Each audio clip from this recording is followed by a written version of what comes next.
श्रीमन नारायण। आज हम बात करेंगे निर्जला एकादशी व्रत पारण की। बताएंगे आपको कि निर्जला एकादशी के व्रत का पारण आपको कब करना है। जो भी भक्तगण व्रत 6 तारीख को कर रहे हैं उनको पारण कब करना है, और जो भक्तगण व्रत 7 को करेंगे उन्हें पारण कब करना है। दोनों के लिए समय और मुहूर्त अलग है, दोनों में बहुत अंतर है, दोनों बताए जाएंगे। साथ ही बताएंगे आपको कि आपको पूजा किस प्रकार से करनी है, पारण की पूजा कैसे करेंगे, पारण की विधि क्या रहेगी, पारण के नियम क्या रहेंगे, क्या भोग लगाना है, क्या मंत्र है, इस एकादशी का जो मूल मंत्र है जो पारण में आपको बोलना चाहिए। इसके अतिरिक्त जो भी महत्वपूर्ण जानकारी है पारण से संबंधित वह सभी आपको यहाँ प्रदान की जाएगी। प्रिय भक्तों, इस वीडियो का उद्देश्य ये है कि पुराण बताते हैं यदि व्रत का पारण सही रूप से ना किया जाए या व्रत का पारण किया ही ना जाए तो वह व्रत आपको 30% ही फल प्रदान करता है।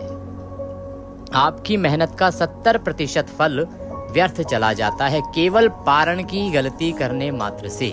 यदि आप ठीक विधि से पारण ना करें या पारण ना करें तो आपके व्रत का जो फल है वो आपको प्राप्त नहीं होता। पारण के लिए जानकारी प्राप्त करना इसलिए भी अनिवार्य होता है क्योंकि यदि एकादशी का व्रत समय से पहले खोल लिया जाए तो वह खंडित माना जाता है, और खंडित व्रत जो है पुण्य के स्थान पर आपको दोष का भागीदार बना सकता है। इसीलिए पारण जो है सदा महत्वपूर्ण होता है, और हम आपके लिए सभी एकादशी के पारण का विशेष वीडियो लेके आते हैं। और ये तो सबसे बड़ी एकादशी है निर्जला एकादशी, तो इसका पारण आप 6 तारीख को जो व्रत कर रहे हैं वो 7 तारीख को कब करेंगे और पूजा विधि आदि क्या रहेगी इसकी जानकारी आरंभ करते हैं। उससे पहले आपसे निवेदन है प्रिय भक्तों की वीडियो यदि थोड़ा सा भी उपयोगी लगे तो एक बार लाइक अवश्य कर दीजिएगा। ये जो जानकारी है ये सभी के लिए महत्वपूर्ण है क्योंकि सनातन धर्म को मानने वाले 90 से 99% तक लोग जो हैं वो इस निर्जला एकादशी पर या तो व्रत करते हैं या दान पुण्य आदि करते ही करते हैं, और हम अकेले इस वीडियो को सब तक नहीं पहुंचा सकते। तो आप उनकी सहायता कीजिए, हमारी सहायता कीजिए कि आप इस वीडियो को न केवल देखिए, लोगों के साथ शेयर कीजिए, लोगों के पास भेजिए जिससे कि वो भी सही जानकारी प्राप्त कर सकें और उन्हें भी अपनी मेहनत का फल प्राप्त हो, व्रत का पूर्ण फल प्राप्त हो। अगर आप इस प्रकार की सहायता करते हैं, इस वीडियो को आगे शेयर करते हैं, साझा करते हैं लोगों के साथ, तो उन्हें जो पुण्य प्राप्त होगा उसका कुछ प्रतिशत आपको भी प्राप्त होगा। ऐसा पुराण कहते हैं। भगवान श्री हरि कहते हैं कि उनसे संबंधित, उनके व्रत से संबंधित जो भी पौराणिक जानकारी है अर्थात जो पुराणों में लिखित है उसको जो कोई आगे बढ़ाता है, समाज को बताता है, उसका प्रचार प्रसार करता है, भगवान श्री हरि उसकी सभी मनोकामनाएं पूरी करते हैं। तो आपको अवश्य ही यह वीडियो अधिक से अधिक लोगों तक शेयर करना चाहिए। अपने व्रत की सफलता के लिए, भगवान श्री हरि का आशीर्वाद प्राप्त करने के लिए कमेंट बॉक्स में अवश्य लिखिएगा जय श्री हरि या ओम नमो भगवते वासुदेवाय। आप देख रहे हैं देवभूमि ज्योतिष संस्थान का प्रतिष्ठित यूट्यूब चैनल देवभूमि धार्मिक।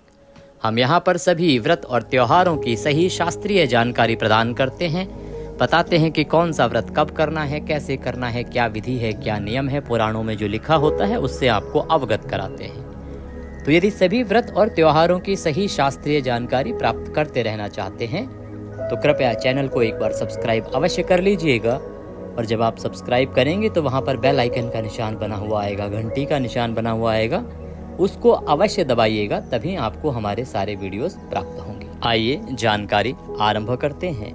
प्रिय भक्तों, आप सभी निर्जला एकादशी का व्रत कर रहे हैं या तो 6 को या तो 7 को। तो आप व्रत चाहे 6 को करें या 7 को करें, पूजा की विधि जो है वो दोनों के लिए एक सी रहने वाली है। नियम जो है वो भी एक ही रहेंगे, केवल पारण का समय अलग अलग होगा। तो ध्यान दीजिएगा कि पारण का जो समय है वो अलग होगा, और दोनों ही दिन के पारण का समय हम आपको इस वीडियो के माध्यम से बताएंगे। पहले हम बात करते हैं पारण की पूजा विधि की और पारण के नियम की, कि किस प्रकार से आपको पारण करना है, क्या नियम है और क्या इसकी विधि है। प्रिय भक्तों, जिस दिन आप व्रत कर रहे हैं उस दिन आपको नियमों को पालन करते हुए दिन को व्यतीत करना है। ब्रह्मचर्य अनिवार्य नियम है जिसका पालन आप पारण तक करेंगे। खान पान में शुद्धता बरतनी है। जो निर्जला व्रत कर रहे हैं उनके लिए तो खाने पीने की सब कुछ मनाही है, वो तो ना कुछ खा सकते हैं ना कुछ पी सकते हैं। जो निर्जला नहीं कर रहे हैं उन्हें भी खाने पीने में सावधानी बरतने की आवश्यकता होती है। केवल एक बार फल आहार कर सकते हैं। तामसिक पदार्थों का प्रयोग भोजन में नहीं होना चाहिए। अन्न आदि का प्रयोग नहीं होना चाहिए। प्रभु के चरणों में मन को लगा के दिन को व्यतीत कीजिए। सायंकाल को संभव हो तो प्रभु का कीर्तन कीजिए, भगवान के भजन सुनिए। कीर्तन में कहीं नहीं जा सकते हैं तो घर पर ही विष्णु सहस्त्र नाम सुनिए। आप नारायण रक्षा कवच सुनिए, एकादशी की कथा सुनिए। इतने पुनीत अवसर पर आप यदि इन सब का श्रवण करते हैं तो ये बड़ा कल्याणकारी होता है। देखिए, नारायण की जो व्रत की जाती है एकादशी की, उसमें आपको सायंकाल को अवश्य ही भगवान का कीर्तन करना चाहिए, भजन करना चाहिए। और आज के समय में उसके लिए सबसे उत्तम साधन है कि आप सायंकाल के समय कीर्तन के स्थान पर भगवान की भक्ति के जो स्तोत्र हैं, पाठ हैं, उनके वीडियोस देखिए, सुनिए। उसमें प्रमुख है विष्णु सहस्त्र नाम सुनिए, नारायण कवच सुनिए। अगर कथा नहीं सुनी है एकादशी की तो वह सुनिए। जितना हो सके भगवान की भक्ति से संबंधित वीडियोस आप देखिए। भगवान की भक्ति करते हुए शाम को व्यतीत कीजिए। रात्रि को संभव हो तो कीर्तन करते हुए जागरण कीजिए। जागरण ना कर पाएँ, शयन करना हो तो प्रयास कीजिए पृथ्वी पर शयन करें। और अगले दिन आप सूर्य उदय से पहले पारण के लिए अवश्य उठ जाइएगा। उठने के लिए समय का ध्यान रखिएगा। ब्रह्म मुहूर्त में उठते हैं तो बहुत उत्तम है, अन्यथा सूर्य उदय से पहले तो अवश्य ही उठ जाना चाहिए। उठने के बाद स्नान करेंगे। गंगा जल युक्त जल से अगर स्नान करते हैं तो अधिक कल्याणकारी है। ये निर्जला एकादशी का पारण है जो कि चंपक द्वादशी के दिन किया जा रहा है। इस द्वादशी की भी अपनी अलग महिमा है। तो आप गंगा के जल से स्नान कीजिए। गंगा जी तो जाना सबके लिए संभव नहीं है, तो आप घर पर ही गंगा जल से स्नान कीजिए कि जो नहाने का पानी है उसमें पहले गंगा जल मिलाइए, फिर शुद्ध जल भरिए, हर हर गंगे बोलते हुए उससे आप स्नान कीजिए उत्तर दिशा की ओर मुख करके। ये आपको गंगा स्नान का फल देगा। गंगा स्नान करने के बाद स्वच्छ वस्त्र धारण कीजिए। स्वच्छ वस्त्र धारण करके सर्वप्रथम आप भगवान सूर्य को जल दीजिएगा। भगवान सूर्य को जल दीजिएगा। ध्यान रखिएगा कि आपने तुलसी माता को जल नहीं देना है। भूल के भी तुलसी माता को जल आज के दिन नहीं दीजिएगा, अन्यथा आप पाप के भागीदार हो जाएंगे। शास्त्र कहते हैं कि द्वादशी के दिन यदि गलती से भी तुलसी का एक पत्ता आपसे टूट जाए तो वह बहुत अधिक पाप उत्पन्न करता है, पाप जनित होता है। यह पाप माता सीता को भी लगा था, जिसका उन्हें बहुत भारी पश्चाताप करना पड़ा था। ये वर्णन आता है, हमने आपके लिए एक वीडियो बनाया था इससे संबंधित कि आपको तुलसी पूजन कब करना चाहिए, कब नहीं करना चाहिए, जल कब देना चाहिए, कब नहीं देना चाहिए। 5 पुराणों से हम आपके लिए जानकारी लेके आए थे, उसमें भी आपने ये जानकारी प्राप्त की होगी कि द्वादशी को भूल के भी आप तुलसी को ना छुएं, उसके पत्ते आदि को नुकसान ना पहुंचाएं। टूटना नहीं चाहिए, पत्ता टूटा और आपको पाप लगा। इसीलिए कहते हैं कि द्वादशी के दिन आप तुलसी पूजन ना करें। और क्योंकि पारण द्वादशी के दिन किया जाता है तो आप भूल के भी तुलसी पूजन ना कीजिएगा। और जो लोग व्रत कर रहे हैं ना, वो भी ध्यान दीजिएगा कि तुलसी का पूजन ना कीजिएगा, क्योंकि द्वादशी को तुलसी पूजन नहीं होता है। तो जो 7 तारीख को पारण कर रहे हैं वो भी तुलसी पूजन ना करें, और 7 तारीख को व्रत करने वाले भी ध्यान रखें। तो सूर्य देव को जल देने के बाद पीपल देवता को जल दीजिएगा। शनिवार का दिन है, इस दिन पीपल देवता को जल देना वैसे भी बहुत ही शुभ होता है। और पारण वाले दिन भी आपको पीपल देवता को यदि संभव हो तो जल देना चाहिए। इसके बाद आप आपके पूजन स्थल पर साफ सफाई कीजिए। आपने जो पूजा की थी कल, पुष्प आदि वहां से परिवर्तित कर दीजिए। कल की पूजा की सामग्री हटा दीजिए, जिससे कि आज आप पुनः पूजन कर सकें। हम पूजा की सामग्री बता देते हैं जो लोग पहली बार हमारा वीडियो देख रहे हैं, क्योंकि प्रत्येक एकादशी पर कुछ ना कुछ नए लोग हमसे जुड़ते हैं। तो जो पहले ही हमारे वीडियो के अनुसार पूजा करते आए हैं, आपने अपने उसी विधि से पूजन किया होगा। जो लोग नए पहली बार इस वीडियो को देख रहे हैं, अगर उन्होंने स्थापना नहीं की है तो आइए हम स्थापना से ही शुरू करेंगे, क्योंकि पारण वाले दिन भी आपको पूजन यहीं से आरंभ करना है। सामग्री में आपके पास होना चाहिए भगवान श्री हरि विष्णु का कोई रूप की चित्र या प्रतिमा या तस्वीर, जो भी आपके पास है वह लीजिएगा। इसके अतिरिक्त चौकी है तो चौकी लीजिएगा, पीला वस्त्र लीजिएगा उस पर बिछाने के लिए, रौली, मौली, पान, सुपारी, लौंग, इलायची, धूप, दीप, नैवेद्य। भोग लगाने के लिए आप मखाने की खीर उत्तम रहेगी। ये जो एकादशी है ना, निर्जला एकादशी, इस पर मखाने की खीर का भोग लगता है, भगवान को बड़ा प्रिय है। अगर संभव हो तो वह बनाइएगा, अन्यथा पीले चावल का भी भोग आप लगा सकते हैं। नैवेद्य में अर्पित करने के लिए कोई पीले रंग की मिठाई ले लीजिएगा या फल ले लीजिएगा, ये भी ना हो तो मिश्री ले लीजिएगा। जनेऊ अवश्य लीजिएगा, अगर संभव है आपके लिए तो जनेऊ लीजिएगा। इत्र लीजिएगा और पंचामृत बनाने के लिए कच्चा दूध, दही, घी, शक्कर और गंगाजल, शहद नहीं मिलाना है। पुनः बता दें आपको, एकादशी का जो दिन होता है, एकादशी का जो पूजन है, उसमें शहद वर्जित है, इसीलिए पंचामृत बनाते समय शहद का प्रयोग ना कीजिएगा। ये सामग्री है जो आपने लेनी है, इसको एकत्र कर लीजिए। जो आपका पूजा स्थल है वहाँ पर आसन लगा के बैठ जाइए।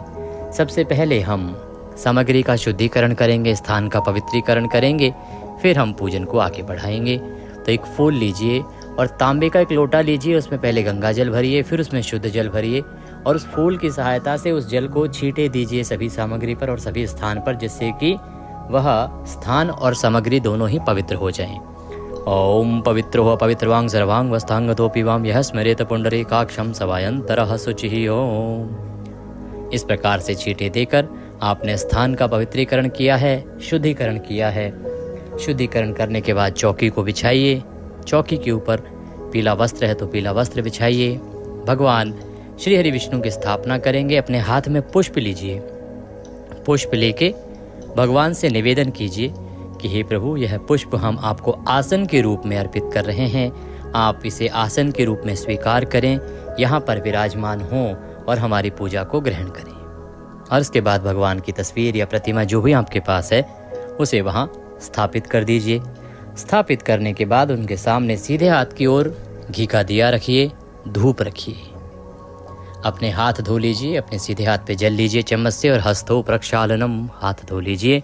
हाथ धोने के बाद भगवान का पूजन करने के लिए उनके सामने एक पात्र रखिए, कटोरी आदि रखिए, जिससे कि आप पूजा की सामग्री उसी में अर्पित करें और वो जो सामग्री है वो पैरों में ना आए। जल जो अर्पण करेंगे वह भी इधर उधर ना फैले, इसके लिए आवश्यक है कि उस पात्र में ही सामग्री अर्पित करें। सबसे पहले भगवान को पद्य, अर्घ्य, आचमनी अर्पित किया जाता है। तो पद्य, अर्घ्य, आचमनी अर्पित करने के लिए आइए आरंभ करते हैं। 1 चम्मच जल एक मंत्र पर आप अर्पित कीजिएगा भगवान को। ओम भूर्भुवः श्री विष्णवे नमः। निर्जला एकादशी व्रत पारण निमित्तार्थाय श्री हरि विष्णु पूजन अंतर्गते पद्यम समर्पयामि। पद्य के रूप में 1 चम्मच जल लीजिए और अर्पित कीजिए। ओम भूर्भुवः श्री नारायणाय नमः अर्घ्यम समर्पयामि। ओम भूर्भुवः श्री विष्णवे नमः आचमनिम समर्पयामि। इस प्रकार से 1-1 चम्मच जल आपने अर्पित करना है। आचमनी कराने के बाद भगवान श्री हरि विष्णु को स्नान कराया जाएगा। स्नान कराने के लिए 1 चम्मच जल अर्पित कीजिएगा। ओम भूर्भुवः श्री विष्णवे नमः स्नान निमित्तार्थाय जलम समर्पयामि। 1 चम्मच जल लीजिए, अर्पित कीजिए। ओम भूर्भुवः श्री नारायणाय नमः पंचामृत स्नान निमित्तार्थाय पंचामृतम समर्पयामि। पंचामृत बनाइएगा कच्चा दूध, दही, घी, शक्कर और गंगा जल से। शहद का प्रयोग ना कीजिएगा, क्योंकि शहद जो है ना वो वर्जित बताया गया है। शहद का प्रयोग दशमी तिथि, एकादशी और द्वादशी को नहीं करना चाहिए। एकादशी के व्रत में शहद का प्रयोग वर्जित है, इसीलिए पंचामृत में शहद प्रयोग न कीजिएगा। और पंचामृत को पुष्प पर लगाइएगा और भगवान को अर्पित कीजिएगा। पंचामृत अर्पित करने के बाद भगवान को शुद्धोदक स्नान कराएंगे, तो शुद्ध जल अर्पित कीजिएगा। ओम भूर्भुवः श्री नारायणाय नमः शुद्धोदक स्नान निमित्तार्थाय शुद्ध जलम समर्पयामि। शुद्ध जल अर्पित कीजिए। 1 चम्मच जल लीजिए, अर्पित कीजिए और जो प्रतिमा पर पूजन कर रहे हैं वो शुद्ध जल से नहलाइए भगवान को। अब भगवान को वस्त्र अर्पित करेंगे। वस्त्र के रूप में मौली का एक टुकड़ा तोड़ लीजिए, मौली लीजिए और वह मौली अर्पित करेंगे भगवान को। ओम भूर्भुवः श्री नारायणाय नमः वस्त्रम समर्पयामि। वस्त्रम उपवस्त्रम यज्ञोपवीतम। यज्ञोपवीत अर्पित कीजिएगा। यज्ञोपवीत जनेऊ लीजिएगा, उस पे रौली से तिलक कर लीजिएगा और वो अर्पित कीजिएगा। ओम भूर्भुवः श्री नारायणाय नमः यज्ञोपवीतम समर्पयामि। यज्ञोपवीत अर्पित कर दीजिए भगवान को। यज्ञोपवीत अर्पित करके भगवान को इत्र लगाइए। इत्र अर्पित करने के लिए पुष्प पर, फूल पर इत्र लगा लीजिए और उस फूल को अर्पित कीजिएगा। ओम भूर्भुवः श्री विष्णवे नमः इत्रम समर्पयामि। इत्र अर्पित कीजिए। इत्र अर्पित करने के बाद भगवान को तिलक कीजिए। रौली कुमकुम आदि से तिलक कीजिएगा। ओम भूर्भुवः श्री नारायणाय नमः तिलकम समर्पयामि। तिलक करके भगवान को पुष्पों की माला पहनाएंगे, फूल अर्पित करेंगे। ओम भूर्भुवः श्री विष्णवे नमः पुष्पम समर्पयामि। पुष्प अर्पित कीजिए, माला है तो माला पहनाइए। पुष्प अर्पित करने के बाद, माला पहनाने के बाद भगवान को धूप दिखाएंगे, दीप दिखाएंगे। ओम भूर्भुवः श्री नारायणाय नमः धूपम अर्पयामि। ओम भूर्भुवः श्री नारायणाय नमः दीपम दर्शयामि। धूप दिखाइए, दीप दिखाइए और भगवान को नैवेद्य अर्पित कीजिए। नैवेद्य क्या? नैवेद्य के रूप में फल है तो फल लीजिएगा, मिठाई है पीले रंग की कोई तो मिठाई लीजिएगा, अन्यथा आप मिश्री ले लीजिएगा और मिश्री को नैवेद्य के रूप में भगवान को अर्पित कर दीजिएगा। ओम भूर्भुवः श्री नारायणाय नमः नैवेद्यम समर्पयामि। नैवेद्य अर्पित करके जलाचमनी कराएंगे। भोजनांत की जलाचमनी है। ओम भूर्भुवः श्री नारायणाय नमः भोजनांते जलाचमनिम समर्पयामि।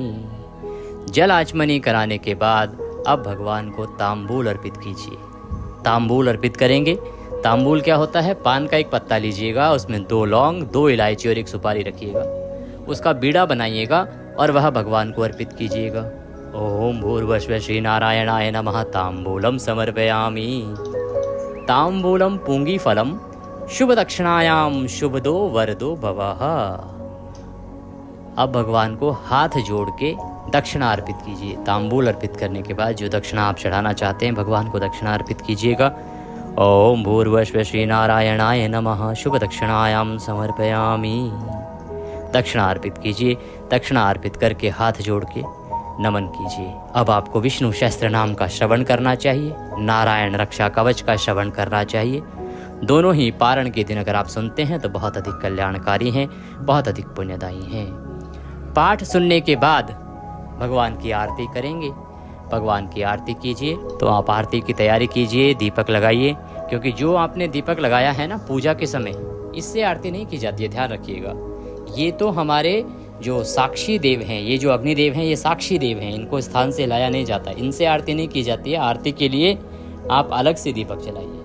आप तैयारी कीजिए, फिर हम आरती आरंभ करते हैं। कर्पूरगौरम करुणावतारम संसार सारम भुजगेंद्रहारम सदा वसंतम हृदयारविंदे भवम भवामी सहितं नमामि। ओम जय जगदीश हरे स्वामी जय दीनानाथ हरे, भक्त जनों के संकट क्षण में दूर करे। ओम जय जगदीश हरे, जो ध्यावे फल पावे दुख बिन से मन का, स्वामी दुख बिन से मन का, सुख संपत्ति घर आवे कष्ट मिटे तन का। ओम जय जगदीश हरे, मात पिता तुम मेरे शरण गहूँ किसकी, स्वामी शरण गहूँ किसकी, तुम बिन और न दूजा आस करूं जिसकी। ओम जय जगदीश हरे, तुम पूर्ण परमात्मा तुम अंतर्यामी, स्वामी तुम अंतर्यामी, पार ब्रह्म परमेश्वर तुम सबके स्वामी। ओम जय जगदीश हरे, तुम करुणा के सागर तुम पालन करता, स्वामी तुम पालन करता, मैं मूरख खल कामी कृपा करो भरता। ओम जय जगदीश हरे, तुम हो एक अगोचर सबके प्राणपति, स्वामी सबके प्राणपति, किस विधि मिलूं दया में, कैसे आऊं शरण में, तुमको मैं कुमति। ओम जय जगदीश हरे, दीन बंधु दुख हरता ठाकुर तुम मेरे, स्वामी रक्षक तुम मेरे, अपने हाथ उठाओ द्वार बड़ा तेरे। ओम जय जगदीश हरे, विषय विकार मिटाओ पाप हरो देवा, स्वामी कष्ट हरो देवा, श्रद्धा भक्ति बढ़ाओ संतन की सेवा। ओम जय जगदीश हरे, तन मन धन सुख संपत्ति सब कुछ है तेरा, स्वामी सब कुछ है तेरा, तेरा तुझको अर्पण प्रभु जी को अर्पण क्या लागे मेरा। ओम जय जगदीश हरे। पूर्ण ब्रह्म जी की आरती जो कोई जन गावे, स्वामी प्रेम सहित गावे, प्रभु सुबह शाम गावे। कहत शिवानंद स्वामी रटत हरि हर स्वामी, मन वांछित फल पावे। ओम जय जगदीश हरे। ओम त्वमेव माता च पिता त्वमेव बन्धो च सखा त्वमेव विद्या द्रविणं त्वमेव सर्वं मम देव।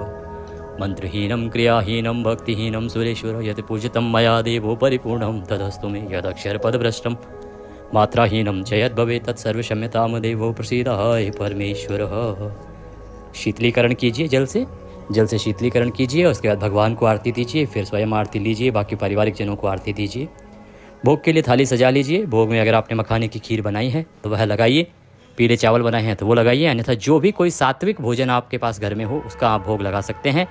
भोग की थाली लगाएंगे, उस पर तुलसी का पत्ता अवश्य रखिएगा। तुलसी दल के साथ भोग भगवान के सामने रखिए। भगवान से प्रार्थना कीजिए कि प्रभु आएँ और प्रसाद को ग्रहण करें। भगवान को भोग लगाएं प्रेम से और जलाचमनी कराएं। उसके बाद भोग की थाली वहाँ से उठा लीजिए, जो प्रसाद है उसको बाकी प्रसाद में मिला दीजिएगा। अब हम मंत्र पुष्पांजलि करेंगे, जो कि किसी भी पूजा पाठ के अंत में आवश्यक है, और इस एकादशी का जो फल है वो इसी में निहित है, ये समझ लीजिए। हाथों में पुष्प ले लीजिए, हाथ में पुष्प लेके खड़े हो जाइए। भगवान से प्रार्थना कीजिए कि आवाहनम न जानामि विसर्जनम पूजम चैवम न जानामि क्षम्यताम परमेश्वरः। हे प्रभु, न हम आपका आवाहन जानते हैं, न पूजन जानते हैं, न विसर्जन जानते हैं, न नियम जानते हैं। हम तो अज्ञानी जीव हैं। जैसी बन पड़ी है, जैसी आपने छोटी सी बुद्धि दी है, जो हमें समझ दी है, उसके अनुसार हमने आपका यह एकादशी का, निर्जला एकादशी का व्रत किया है, पूजन किया है, दान किया है। इसमें जाने अनजाने में हमसे कोई गलती हो गई हो, त्रुटि हो गई हो, भूल हो गई हो तो हमें क्षमा कीजिएगा प्रभु।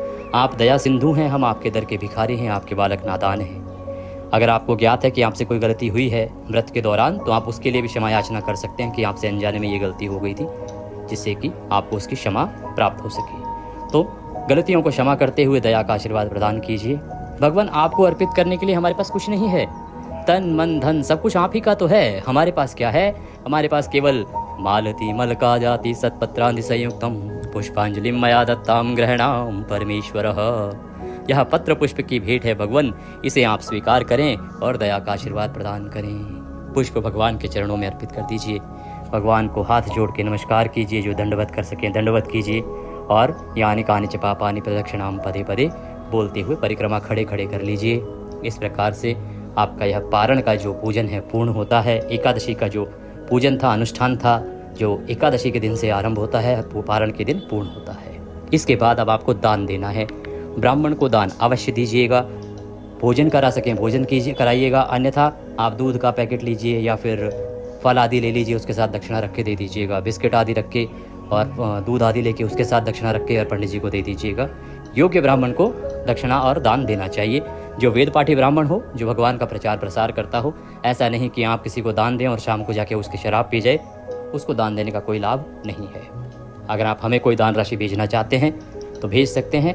कमेंट बॉक्स में लिख के पूछ लीजिएगा, हमारे यहाँ से आपको जानकारी प्रदान कर दी जाएगी, उस पर आप भेज सकते हैं। बात करते हैं कि पारण करना कब है। प्रिय भक्तों, 6 को जिन्होंने व्रत किया है ना, उनको 32 घंटे का व्रत करना होगा, और पारण के लिए उत्तम समय रहेगा 7 तारीख को 1:17 से और शाम को 4 बजे तक का। सुबह सुबह भूल के भी पारण नहीं कीजिएगा। पुनः बता दें आपको, कारण ये है कि सुबह का जो समय है ना, वो हरिवासर का समय रहेगा, क्योंकि द्वादशी देर से आ रही है, और द्वादशी के पहले 5.5 घंटे हरिवासर का समय होता है। वो बना ही व्रत करने के लिए होता है, इसीलिए व्रत जो है हरिवासर के बाद ही पारण होता है। किसी भी एकादशी का व्रत पारण हरिवासर का समय निकलने के बाद ही होता है। और इस दिन क्योंकि द्वादशी देर से आ रही है, तो सुबह सुबह हरिवासर का समय चल रहा होगा। उस समय में सुबह सुबह अगर आपने पारण कर लिया तो व्रत निश्चित रूप से खंडित होगा। तो कृपया ऐसा ना कीजिएगा। पारण जो है वो 1:17 शुभ मुहूर्त है। 11 बजे से पहले किसी भी हालत में पारण ना कीजिएगा। जो लोग 7 तारीख को व्रत करेंगे वो 8 को पारण करेंगे। पारण का समय रहेगा सूर्य उदय से लेकर और 7:17 तक, फिर त्रयोदशी तिथि लग जाएगी। ये थी जानकारी। पारण से संबंधित जानकारी अच्छी लगी हो तो लाइक अवश्य कीजिएगा, कमेंट बॉक्स में अवश्य लिखिएगा जय श्री हरि। कोई सलाह देना चाहते हैं, राय देना चाहते हैं, कुछ पूछना चाहते हैं तो कमेंट बॉक्स में लिख के पूछ लीजिएगा। चैनल पर नए हैं तो सब्सक्राइब कीजिएगा। भगवान सब पर कृपा करें। हरे कृष्ण।